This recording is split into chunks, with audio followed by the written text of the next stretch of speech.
Hello दोस्तों, कैसे हो आप सभी। आशा करता हूँ कि आप सभी ठीक हैं। मैं एमडी अनवर आप सभी का स्वागत करता हूँ अपने YouTube channel Anwar study centre में। चलिए देखते हैं हम लोग अपना क्वेश्चन। पहला क्वेश्चन है, ये डाटा दिया हुआ है और पूछ रहा है इसका लसा क्या होगा, यानी कि एलसीएम, लीस्ट कॉमन मल्टीपल। ठीक है, लसा वह संख्या होता है जो दी गई सभी संख्याओं से पूरी तरह विभाजित हो जाए। ठीक है, यानी कि वह छोटी से छोटी संख्या जो दी गई सभी से पूरी तरह विभाजित हो जाए। तो वो छोटी से छोटी संख्या निकालने के लिए हम लोग क्या करते हैं, जो ये फैक्टर दिया हुआ है इसमें से जो बड़ा होता है वो लेते हैं। चलिए, सबसे पहला है 2। 2 का पावर 3 है, यहाँ 2 है, यहाँ 1 है, तो बड़ा कौन है, 2 का पावर 3। तो हम लोग ले लेते हैं 2 का पावर 3 गुना 3 का पावर, यहाँ 3 है, यहाँ 4 है, यहाँ 5 है, तो बड़ा कौन है, 3 का पावर 5 गुना, यहाँ 5 का स्क्वायर है, यहाँ 5 है, यहाँ 5 नहीं है, तो 5 का स्क्वायर लेंगे। ठीक है, यही सबसे बड़ा है इसमें। यहाँ 7 है, यहाँ 7 नहीं है, यहाँ 7 का पावर 9 है, तो बड़ा कौन है, 7 का पावर 9। यही हमारा आंसर हो गया, यानी यही हमारा एलसीएम हो गया, जो कि वह छोटी से छोटी संख्या है जिसमें इस सभी से पूरी तरह भाग लग जाएगा, यानी कि इसमें ये सभी से भाग देंगे तो ये पूरी तरह विभाजित कर देगा। ये सभी संख्या इसको पूरी तरह से विभाजित कर देगा। चलिए चलते हम लोग अगले सवाल पर। हमारा अगला क्वेश्चन है, x प्लस 1/x बराबर 2 है तो x का पावर 9 प्लस 1/x का पावर 9 का मान क्या होगा। यह सबसे इजी क्वेश्चन होता है। कैसे, यदि x प्लस 1/x बराबर 2 दिया हो तो यहाँ x का पावर कुछ भी हो, 9 हो, 10 हो, 20 हो, 50 हो, 200, कुछ भी पावर हो, हमें इससे कोई मतलब नहीं है। जब x प्लस 1/x बराबर 2 दे दिया हो तो सीधे इसका आंसर 2 हो जाता है। ठीक है, चलिए देखते हैं कैसे। दिया हुआ है x प्लस 1/x बराबर 2। ठीक है, अब यहाँ x का मान ऐसा क्या रखें जिसको जोड़ने पर 2 प्राप्त होगा, तो x बराबर हम मान लेते हैं 1। ठीक है, यहाँ 1 प्लस 1/1 बराबर 2, 1 प्लस 1 बराबर 2, यानी 2 बराबर 2 सेटिस्फाई हो रहा है, यानी हमने जो मान x का रखा है वह पूरी तरह से सेटिस्फाई है। ठीक है, यानी कि वो ठीक है। अब यहाँ x का मान 1 रखेंगे तो पावर कुछ भी हो, 1 पर कुछ भी पावर होगा तो 1 ही मान होगा। इसीलिए जब x प्लस 1/x बराबर 2 दिया हो तो हमेशा उसका उत्तर 2 होता है। ठीक है, क्योंकि 1 पर कुछ भी पावर रखने पर 1 ही उसका आंसर निकलता है। ठीक है, इसलिए इसका आंसर 2 होगा। चलिए चलते हैं हम लोग अगले क्वेश्चन पर। हमारा नेक्स्ट क्वेश्चन है, एक समबाहु त्रिभुज का क्षेत्रफल 9√3 सेंटीमीटर स्क्वायर है तो उसकी भुजा की लंबाई क्या होगी। समबाहु त्रिभुज वो त्रिभुज होता है जिसकी सभी भुजाएं बराबर होती है। ठीक है, चलिए, समबाहु त्रिभुज का क्षेत्रफल हमको दिया हुआ है 9√3।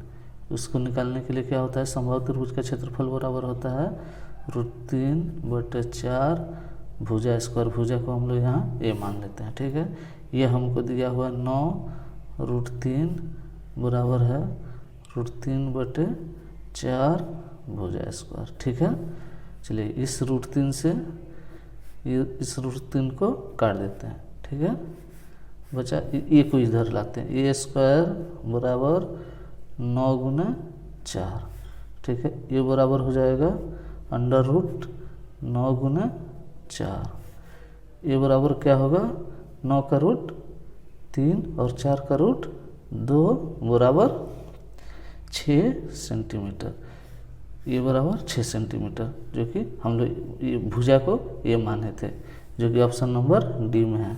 यानी उसकी भुजा की लंबाई हो गई 6 सेंटीमीटर आंसर। ठीक है, चलिए हम लोग चलते हैं अगले प्रश्न की तरफ। नेक्स्ट क्वेश्चन है, एक चावल विक्रेता के पास 40 केजी चावल है। उसने चावल का कुछ भाग 10% के लाभ पर तथा कुछ को 15% लाभ पर बेच दिया। यानी कि कुछ को 10% के लाभ पर बेचता है और कुछ को 15% के लाभ पर बेचता है। यदि पूरे सौदे में उसे 12% का लाभ हुआ, पूरे सौदे में कितना परसेंट का लाभ हुआ? 12% का। ठीक है, इसमें से इसको घटा देंगे, निकलेगा 3। 12 में से 10 को घटाएंगे, निकलेगा 2। ये क्या निकला? ये अनुपात निकला कि 10% के लाभ पर उसने 3 अनुपात चावल बेचा है और 15% के लाभ पर 2 अनुपात चावल बेचा है। ठीक है, चलिए अनुपात में है दोनों मिलके 5 अनुपात और उसके पास कितना चावल है? टोटल 40 केजी, यानी 1 अनुपात बराबर हो जाएगा 8 केजी। ठीक है, 40 में 5 से भाग देंगे 8 निकल जाएगा। ठीक है, अब पूछा है 10% के लाभ पर कितना केजी चावल बेचा है। 10% के लाभ पर कितना बेचा है? 3 अनुपात। 1 अनुपात बराबर कितना है? 8। 3 गुने 8 बराबर 24 केजी। ठीक है, यानी कि उसने 10% के लाभ पर 24 किलो चावल बेचा है, जो कि ऑप्शन नंबर बी में है। ठीक है, चलिए चलते हैं हम लोग अगले प्रश्न की तरफ। अगला क्वेश्चन है, 8% कितना प्रतिशत है 20% का? यानी कि किसका? 20% का। 8% जिसका बोले वो नीचे होता है। ठीक है, गुना 100, % से परसेंट कट गया, 20 बचे 100। 8 गुना 5 बराबर 40%, यानी कि 20% का 8% 40% है। यही हमारा आंसर हो गया, जो कि ऑप्शन नंबर ए में दिया हुआ है। चलिए चलते हम लोग अगले क्वेश्चन की तरफ।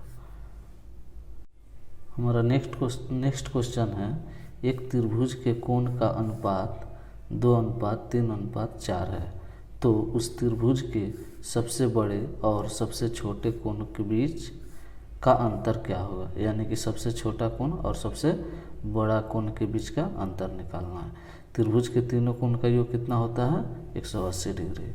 अनुपात में दिया है 2x + 3x + 4x बराबर हो जाएगा कितना? 180 डिग्री। ठीक है, 2 और 3 5 और 4 9। 9x बराबर दिया हुआ है 180, तो x बराबर हो जाएगा 20 डिग्री। ठीक है, ये डिग्री में है। तो बोल रहा है कि उस त्रिभुज के सबसे बड़े और सबसे छोटे, सबसे बड़ा कोण कौन सा है? 4 अनुपात वाला, और सबसे छोटा कोण 2 अनुपात वाला, यानी इन दोनों के बीच का अंतर 2 अनुपात। ठीक है, हमको निकालना है 2x। x का मान दिया हुआ है 20, यानी 20 में 2 से गुना कर देंगे तो निकल जाएगा 2x का मान, जो कि दोनों के बीच का अंतर है। यही हमारा आंसर हो जाएगा। ठीक है, जो कि ऑप्शन नंबर ए में दिया हुआ है। चलिए चलते हम लोग अगले प्रश्न की तरफ। हमारा नेक्स्ट क्वेश्चन है, साधारण ब्याज की एक निश्चित दर से कोई धन 10 वर्ष में दुगुना हो जाता है। यानी कोई धन है, मान लेते हैं वो धन 1 है, तो वो 10 वर्ष में कितना हो जाएगा? 2 गुना हो जाएगा 10 वर्ष में। ठीक है, चलिए आगे बोल रहा है, इस धन को तिगुना होने में कितना समय लगेगा? यानी इसी धन को 1 को 3 गुना होने में कितना समय लगेगा? ठीक है, ये इसको हम लोग बोलते हैं मूलधन। ठीक है, इंग्लिश में प्रिंसिपल। ठीक है, ये हमारा प्रिंसिपल हो गया। इसको बोलते हैं मिश्र धन। मिश्र धन इंग्लिश में बोलते हैं इसको अमाउंट। ठीक है।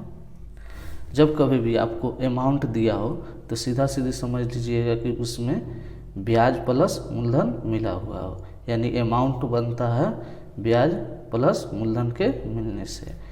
इसमें हमको मूलधन और ब्याज मिला हुआ है, तो मेरा मूलधन है 1 और यहाँ अमाउंट है 2, तो ब्याज कितना हुआ 1 और 1 2 हो जाएगा।